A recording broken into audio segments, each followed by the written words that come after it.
Today, let's review that idea before we continue the further events during the human embryonic development. At the ampulo-isthmic junction, simultaneously when the male and the female gametes reach, there is fertilization or the syngamy. After which the zygote within the zona pellucida began the mitotic cell division, and that led to the formation of 2 cells, 4 cells, 8, 16, and that was followed by 32. And this multicellular body reached the uterus from the fallopian tube for implantation. Let's see a pictorial representation of what we have learnt already. This was actually the secondary oocyte, in fact, which was haploid, and that was collected into the fallopian tube, you can see there, and fertilization in the fallopian tube, and this one is a zygote actually, and that is all through the journey becoming the 2-celled, 4-celled, and the 8-celled, and finally becomes the 16, the 32, and this multicellular body which is enlarged here, reaching the uterus for implantation. What is the name of the cell which is produced after the mitosis called? The cell is called by the name blastomere.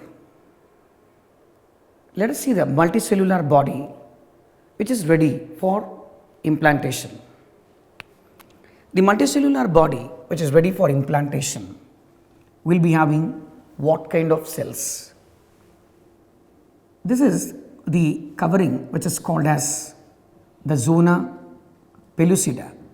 This I was emphasizing on the previous class also, and here you see a clear demarcation between the cells, the outer layer of cells.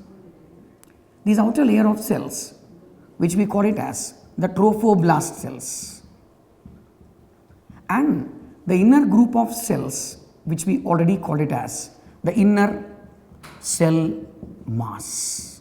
This multicellular body is having outer trophoblast cells and inner cell mass. This will be visible in the uterus, and there will be formation of, let me fill up the cells completely, the inner cell mass. This will be definitely transformed into a next stage, which is the blastocyst. This blastocyst is identified by seeing a cavity, the presence of a cavity inside, and the zona pellucida, and of course the trophoblast cells, and the cavity like this. Group of cells here, the inner cell mass, and this is sometimes called the blastocyst cavity, the blastocele. At this stage, it is ready for implantation. Let's see how this process takes place. I am drawing the perimetrium, here the myometrium, and the highly developed endometrium. So when you draw this endometrium like this, highly developed because of the influence of the hormone called the progesterone being discharged from the corpus luteum. Now there will be an encounter between the zona pellucida and also the inner blastocyst. I am not drawing the cells here. This is the zona pellucida. You can see this will be definitely remote, and you can say this will touch with this and that will penetrate. What could be the entry point and which side will be into the inner and which one will be closer to the endometrium. Let's locate that point. See, after implantation, let's see how the structure is getting identified. This is the trophoblast, and here you will see the presence of that inner cell mass, and this one is that cavity, and the process called implantation is completed once this entire structure gets into the wall of uterus, that is the endometrium. Let us further examine the details about the embryonic development. The diagram presented before you here, you can see that after implantation, I have drawn the outer layer of cells called the trophoblast, and this one called the inner cell mass, and this multicellular structure with the cavity inside is implanted in the wall of endometrium. I have taken this body outside for explanation. Look at this. This one is the inner cell mass. The inner cell mass will experience one important process which is called delamination. D is removal, lamina a layer. So a layer of cells will be removed from the inner cell mass. What is this layer and what is its future?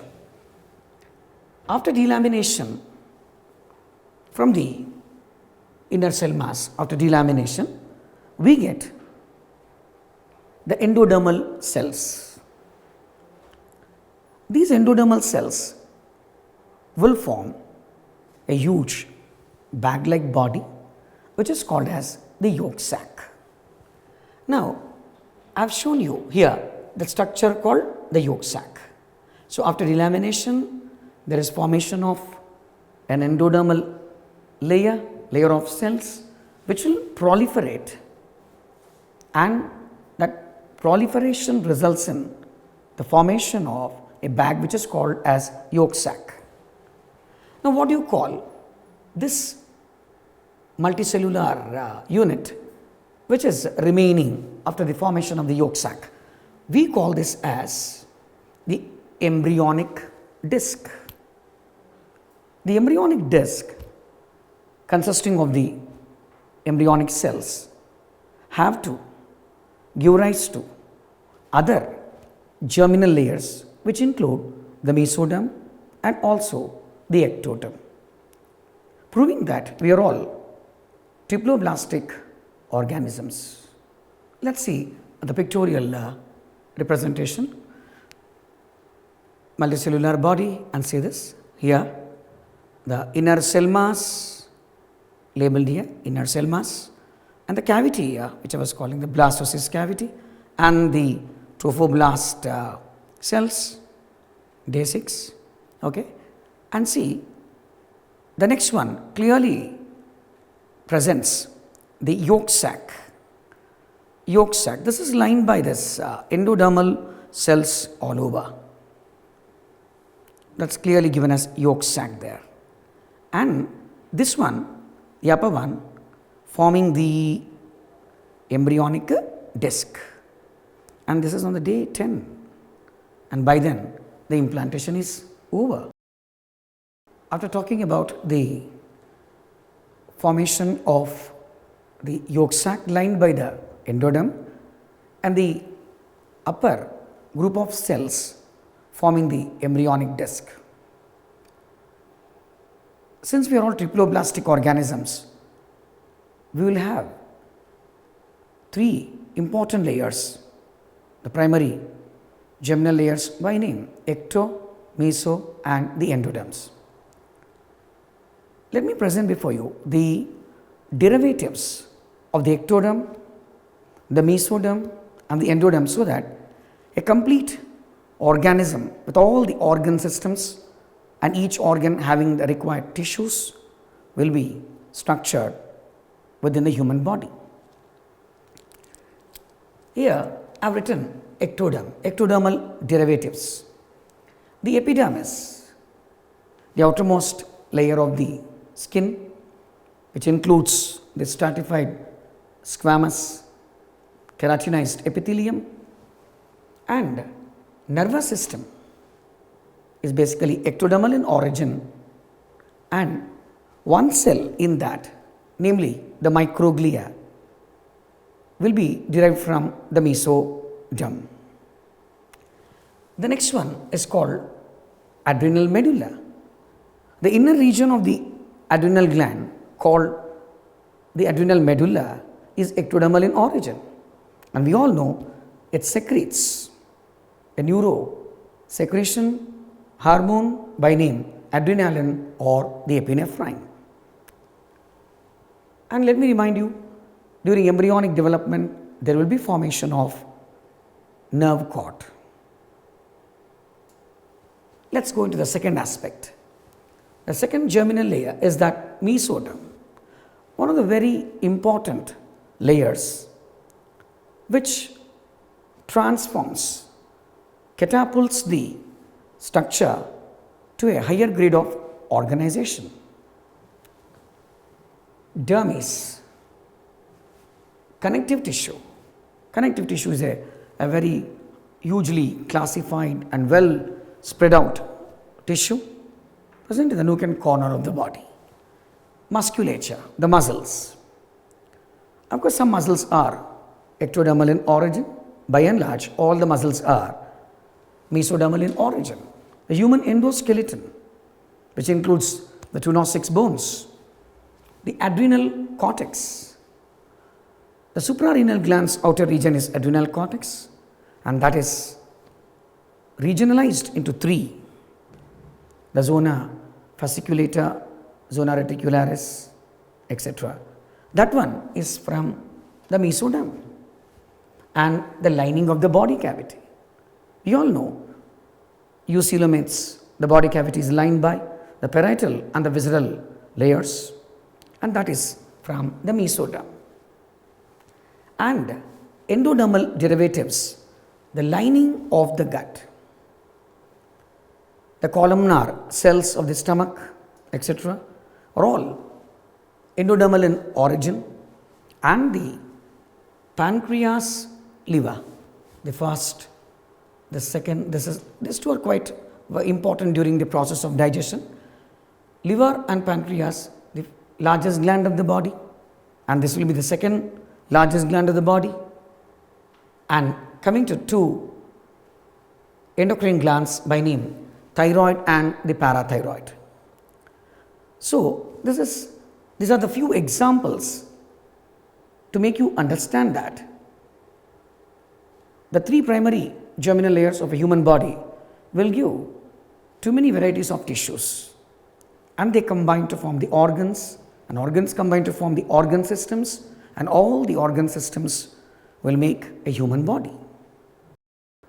After learning the organogenesis and formation of organ systems in a human body from the various layers, ecto, meso and endoderms, let us understand the formation and the names of extra embryonic layers.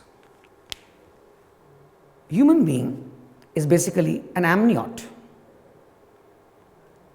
Amniots will have the development of amnion around the embryo, and not only amnion, we have the other layers too by name: the chorion, the amnion, the yolk sac, and the allantois. These 4 are termed as extra embryonic layers. Once we observe the formation of the derivatives within the embryo, we should also see the development of extra embryonic layers. The very name is suggesting outside, embryonic, embryo layers, layers which are present outside the embryo, named as chorion, amnion, yolk sac and allantois. Let's come into one of the very vital discussions, that is placenta. This important discussion should be learnt, like functions of placenta and the hormones discharged by the placenta and what makes the placenta, and based on what features we give the terminology required for the placenta. If you observe here, there is placenta, there is all a yolk sac, there is embryo there, and all these within the uterus. That means uterus, once the blastocyst is implanted, will shelter the entire structure within the endometrium all through the gestation period, that is the intrauterine development period. Here I am going to explain you the different parts of the implanted growing, well grown embryo, the fetus. Villi like finger shaped enormously growing structure, this one, these are called the chorionic villi. The chorionic villi are growing enormously deeply buried in the wall of this endometrium. Now, where from this chorion is growing? The chorion should grow from the outer most layer, usually the trophoblast. And not only the chorionic villi, even the uterine tissues do contribute. See that they get interlocked here, sometimes called interdigitated here. So this tissue is also going down, and this one is also clearly embedded there, and this entire structure now can be called as the placenta. This is called the placenta. And you will not see this villi all over, or rather enormously present everywhere. It will be very clearly present only at one point. Initially a metadiscoidal, but later the villi are restricted to one area and we term it as the discoidal placenta. Let us now study the functions of the placenta. Placenta has several functions, and few of them will be providing oxygen required to the growing embryo and also the nutrients. It will take away the carbon dioxide and the metabolic products. So we can say that the placenta will be a region where there will be exchange of material between the maternal circulation and the fetal circulation. The anatomy of the placenta.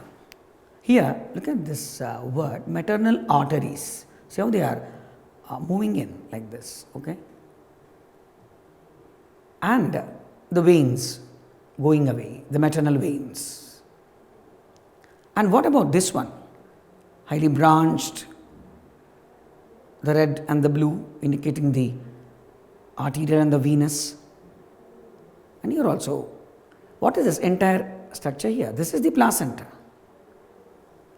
And please note that the maternal blood will not mix with fetal blood. If this happens, it will prove detrimental for the growth of the young one, because the maternal blood not only supports the young one, it proves detrimental because it contains female hormones and it will have metabolic byproducts and other molecules related to the mother. So there is no question of the maternal blood entering or mixing into the fetal blood. This is one of the notable points. It is a 𝗧𝗦𝗔𝗧 placenta. So already we have used one word before, that is discoidal, and now we can use the word 𝗧𝗦𝗔𝗧 placenta. And there is no, I repeat myself, there is no mixing of the blood between the mother and the next generation in making. Let us study now the various hormones that are secreted by the human placenta. Human chorionic gonadotropin, called the 𝗧𝗦𝗔𝗧. This is released by a group of specialized cells which are called the 𝗧𝗦𝗺𝗺𝗺𝗺. Understand the word that 𝗧𝗦𝗺𝗺𝗺𝗺, that means the outermost layer which we were speaking before, the trophoblast layer, it will get modified into syncytiotrophoblasts, and that syncytiotrophoblasts are the group of cells which will release this hormone called a human chorionic gonadotropin. Human pregnancy confirmation is done by this particular molecule called hormone called human chorionic gonadotropin. And let's see the second one, human placental lactogen, abbreviated as HPL. It is also called somatomamotropin. This particular hormone, the HPL, will have anti-insulin effects. So when there is anti-insulin effect, automatically there will be increase in the sugar level or sustained glucose level, and that makes the glucose available to the fetus. And that's very vital for the fetus because of this hormone called the human placental lactogen, somatomamotropin, having anti-insulin effects. There will be hyperglycemic state in the blood plasma, providing the glucose for the developing young one. A third one called estrogens and the progesterone. This makes us understand that placenta is a temporary endocrine structure which produces too many varieties of hormones, and I have listed about 4. Human chorionic gonadotropin, the human placental lactogen, the estrogen and progesterone, these 4 released from the placenta. Let us now understand what are those peculiar hormones released in a human female during the course of pregnancy. These 2, human chorionic gonadotropin and human placental lactogen, together with relaxin, these 3 will be only during the gestation period. And during the menstrual cycle, we do find estrogen and the progesterone, and we have discussed this before in our topic menstrual cycle, wherein the estrogen was more during the first 14 days, and after which there was increase in the progesterone level. Let's see the various events during the gestation period. We have learned the various events right from the fertilization, implantation, organogenesis, and placenta functions, secretions of the hormones from the placenta. Let's divide the intrauterine development, the gestation period, into 3 trimesters, each one include 3 months, trimester, 3 months. Let's see what happens during this first month, second month, and the third month. We will see the development of, during this, we will see the development of, you can see very clearly the brain, formation of brain. It means the ectoderm has given rise to the brain, the nervous tissue, very well developed within this, and heart, blood vessels, major internal organs will be developed during the first 3 months. And what about the umbilical cord? You can see, in addition to the placenta, we also see an additional structure which is I'm pointing out there, that's called umbilical cord. So let's review the events which are happening in the first trimester. Heart formation, blood vessels, indicating there is circulation in the circulation and heartbeat also does begin. Major organs are formed, including the genital organs, the reproductive organs. After the first trimester, where we have seen the formation of the major structures of the body, the genital organs, and also especially the umbilical cord, the link between the young one and the placenta, from which you can see the umbilical cord. Now, what about the limbs? The limbs, because we are all tetrapods, we need to get the forelimbs and the hind limbs. As this picture is clearly depicting, you can see the growth of the forelimbs, the hind limbs, and here also you can see the forelimbs, and you can see umbilical cord also slightly here, and also the hind limbs too, forelimbs, hind limbs, the umbilical cord. What about the next trimester, 4, 5 and the 6th months? We can see this is the 4 and the 5 and the 6th one. You can see an enormous growth. What is very important is when the young one is growing in the uterus, naturally the dimensions of the uterus must also increase to accommodate the growing fetus. In the second trimester, there will be movements of the fetus, and there will be formation of the eyelids, the eyelashes, and of course the growth is certainly progressive. And say this, the limbs are also increasing in their length. The umbilical cord is very clearly visible now, umbilical cord here, again the forelimbs, the hind limbs, and the movements of the fetus. We have seen the second trimester, the events during the second trimester. So if you start from the first and the second, and by the end of the 6th month gestation period, we have seen a huge transformation. We have seen the single cell structure growing enormously, it has become multicellular, or tissue growth, the organogenesis, and the organism growing through first, second, third, ultimately up to the 9th. So when we started with the first trimester, we have seen some major changes, heart, blood vessels, and the second one, we have seen the eyelids, the eyelashes, and we all know mammalians are identified by the presence of the hair. The fine hair could be seen, the growth of the fine hair could be seen during the second trimester.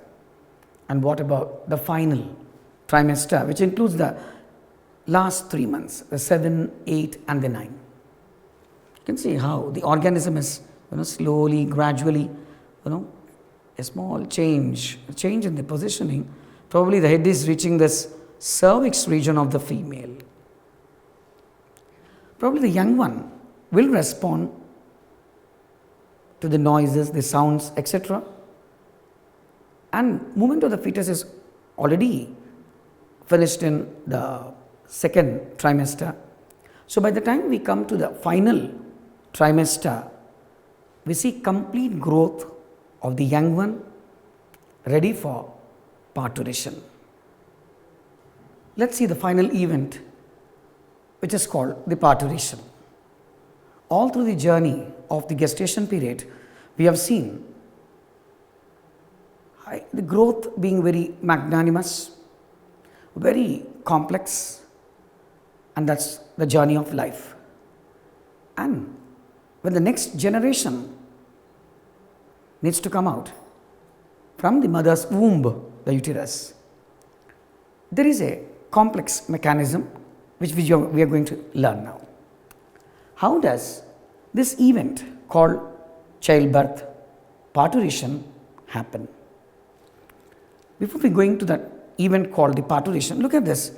Completely grown young one at the end of the 9-month gestation period, the head is closer to the birth canal. As you know, the cervix and the vagina, they're together called the birth canal. We need to see changes especially here so that the young one is expelled out of the uterus. How does this happen? It all starts with movement of the fetus. A fully grown fetus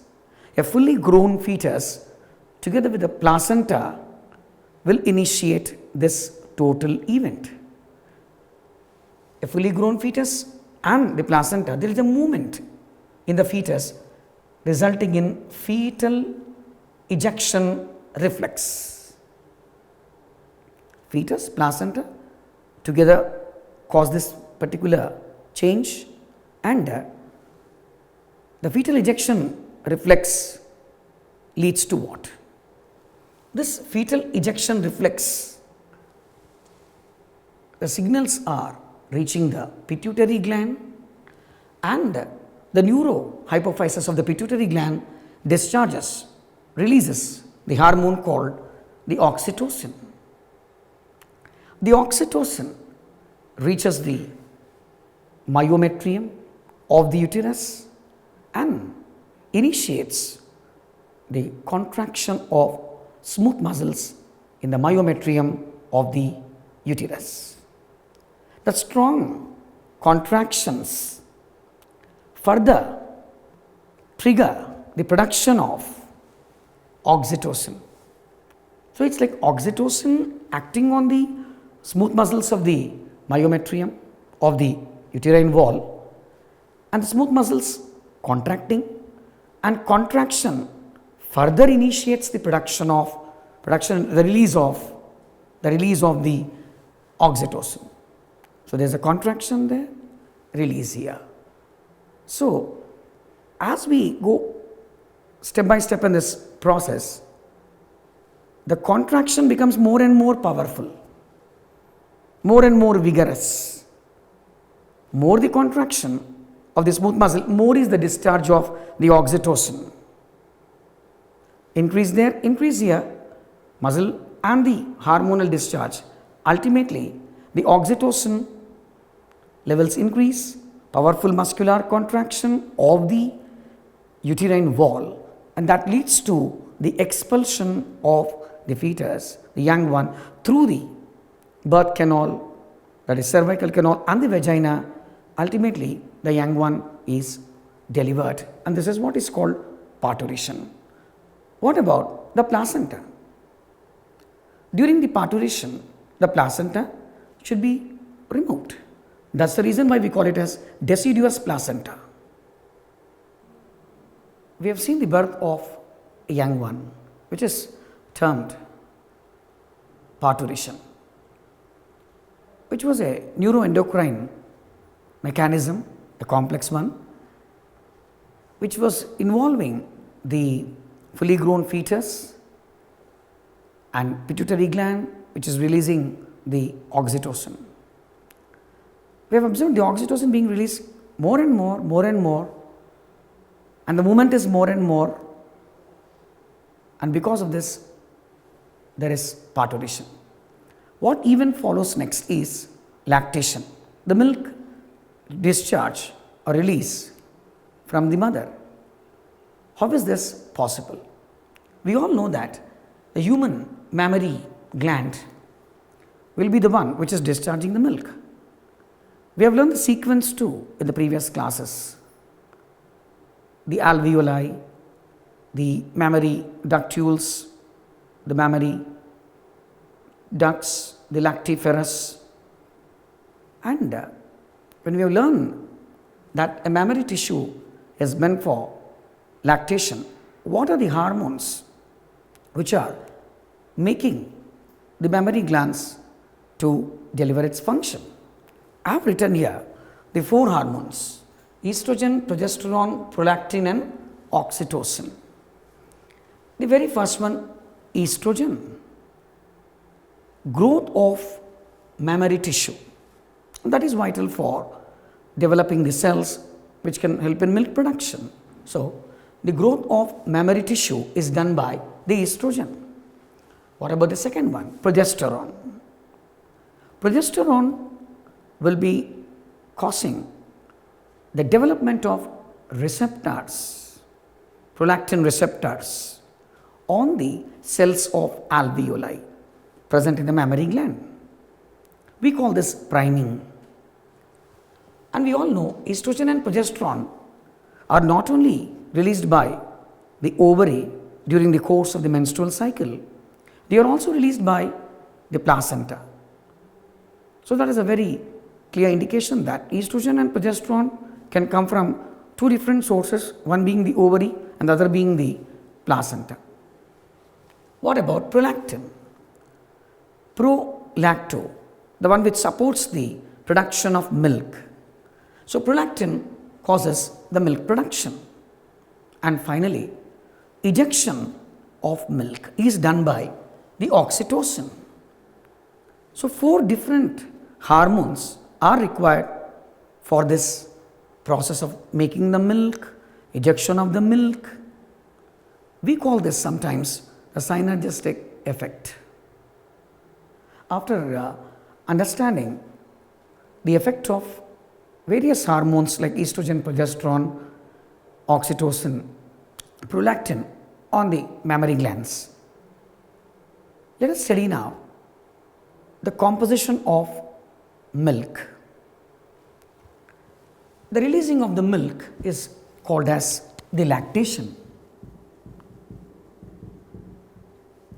and the ejection is done by oxytocin. And in the initial days of milk discharge, it is termed colostrum. So colostrum is the milk released by the female in the initial days of lactation. What are the various components of colostrum? Colostrum is heterogeneous. It has too many components. Some of them let us examine. The lactose, lysozyme complements lactoferrin, immunoglobulin A, G and M are also possible, and proline-rich phosphates, etc. When we study the composition of the colostrum, it's proving that there is presence of antibodies in that. So, breastfeeding in the initial stages of human development, we have learnt how 4 different hormones are responsible for the growth of the mammary gland, mammary tissue, the priming, the release of the milk, and finally the ejection of the milk. Mother during the initial stages will release the milk. The releasing of the milk is called as lactation. In the initial days, the release of the milk, and the milk is called by the term colostrum. What are the various components of colostrum? It is heterogeneous in nature.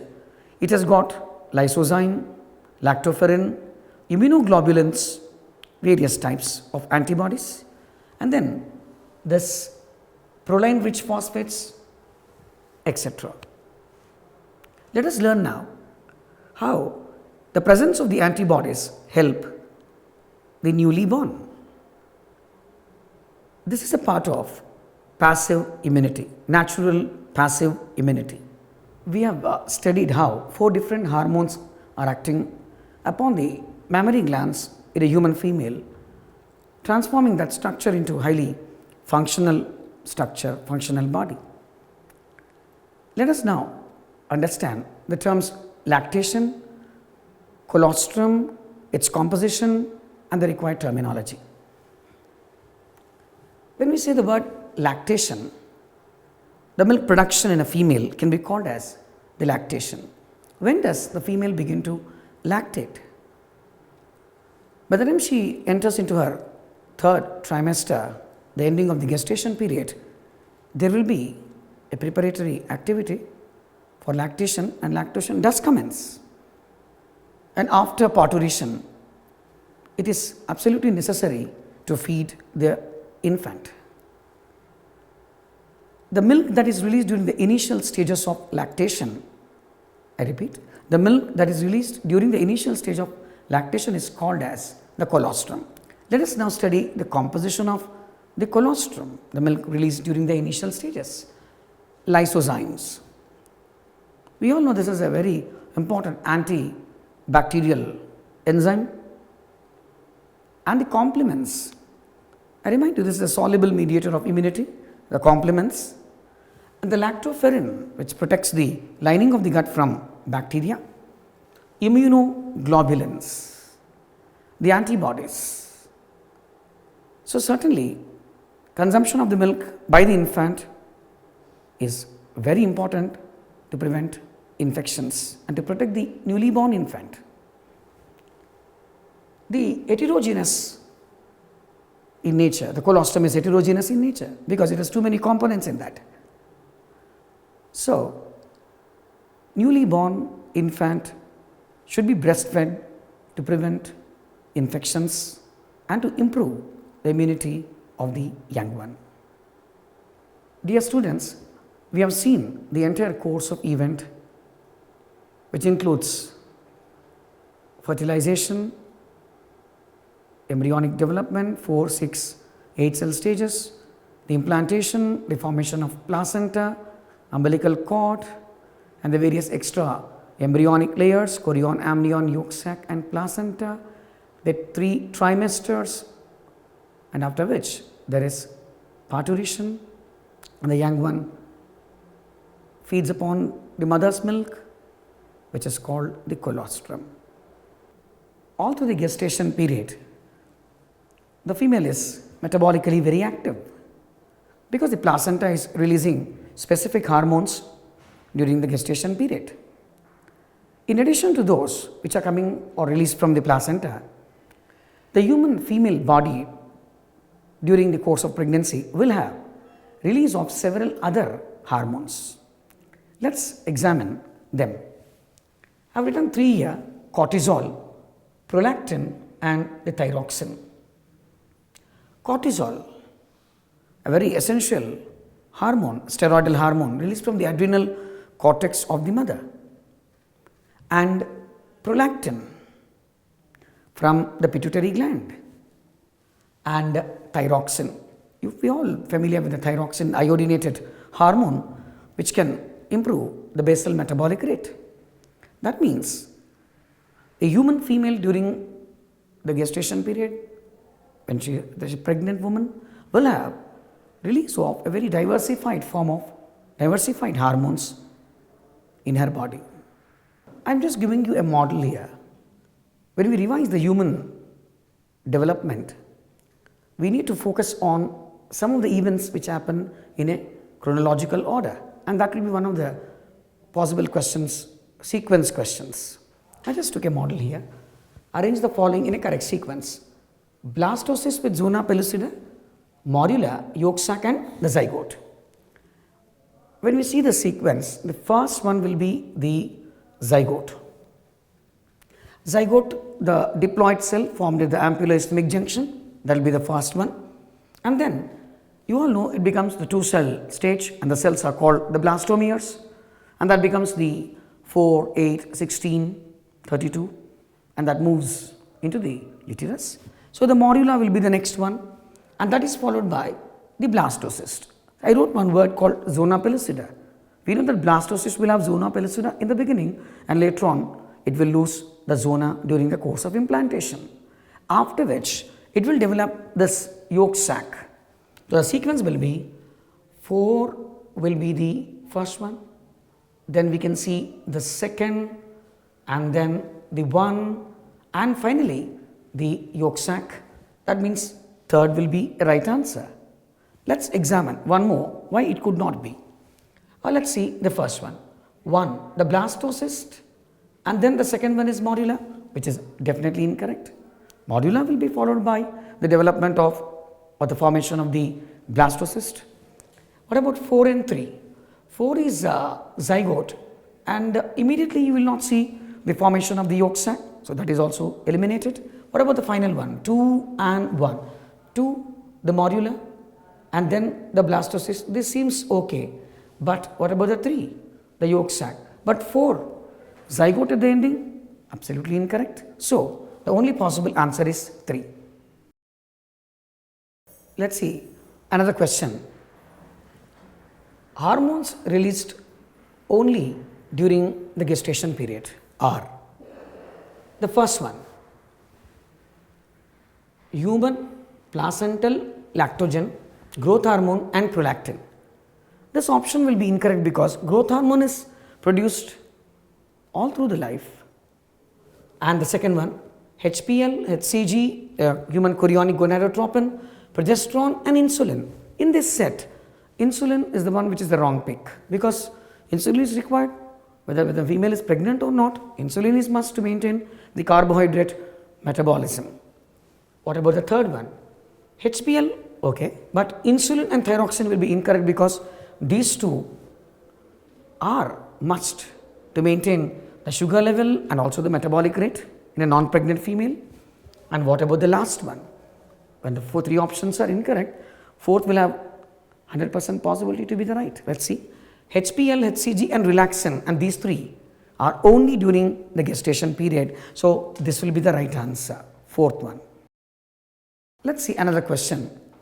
I wrote it as, which one of the following is not released from placenta? HCG, HPL are released from the placenta. HPL, estrogen, released.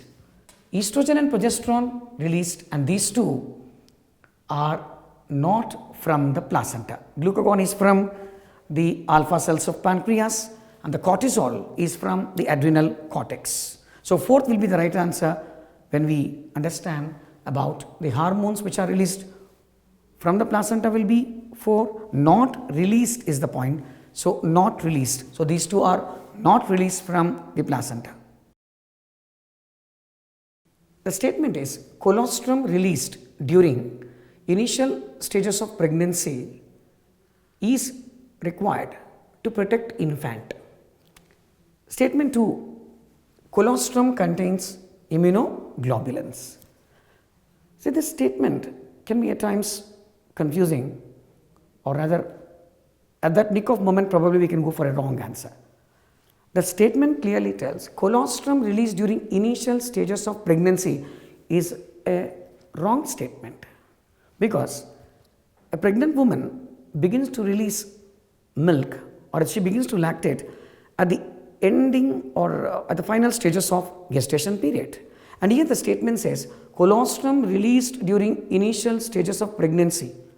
This statement 1 is false, is incorrect. Statement 2, colostrum contains immunoglobulins. That is the right statement because immunoglobulins are antibodies. We can see the presence of one of the antibodies in the colostrum. So statement 1 is incorrect because of the line initial stages of pregnancy has nothing to do with colostrum. So statement 1 is incorrect and statement 2 is correct. Please do focus on such lines to evaluate statement type of questions. The last question based on the diagram. I have given 4 different diagrams here. Each one is indicative of one particular event. Look at the first one, A. The sperm is reaching the secondary oocyte and there is a sign of fertilization there. And the second diagram, 2 cells are present. The zygote divides by mitosis and we get 2 cells. After the first cleavage, the zygote will give 2 cells and we call it blastomeres. And the third one, now it is having that zona pellucida, that means not yet implanted, and is having the outer trophoblast and inner cell mass here, the inner cell mass containing definitely some stem cells also, and that is a multicellular body, maybe around 8 to 16 cell stage. If this has to be arranged in a sequence, let's say the first option, A, okay, a fertilization process where the sperm is entering, that is secondary oocyte, and B is this 2 cell stage. C cannot be a sequence because it is having this outer trophoblast and inner cell mass, and that comes only after the multicellular stage. The second option is A. Yeah, A is syngamy there, fertilization, and B, the 2 cell stage, the blastomeres, and D is that 16 to 32 cell stage, and the C with a clear differentiation between the outer trophoblast and inner cell mass. The 2 will be the right answer. A and the B, 2-celled, the D, the multicellular, and the C, which is with outer trophoblast and inner cell mass. So dear students, please do revise this topic, especially for the order, the sequence questions, and terms like colostrum, and do not go wrong with the word cholesterol, and the hormones released from the placenta, and which hormones are more during the pregnancy, which are generally found even in the normal non-pregnant woman. So demarcate between the placental hormones and the hormones which are released from other endocrine glands of a female during pregnancy, and match the following questions, diagram based questions and statement. Read the complete line and see whether the word is correct, and check for the word not, and some of the word not is given somewhere. Please try to read the preceding and succeeding lines before and after the word not. And that brings to the end of the topic called implantation, embryonic development, the placenta, the lactation, and please do focus on important terms.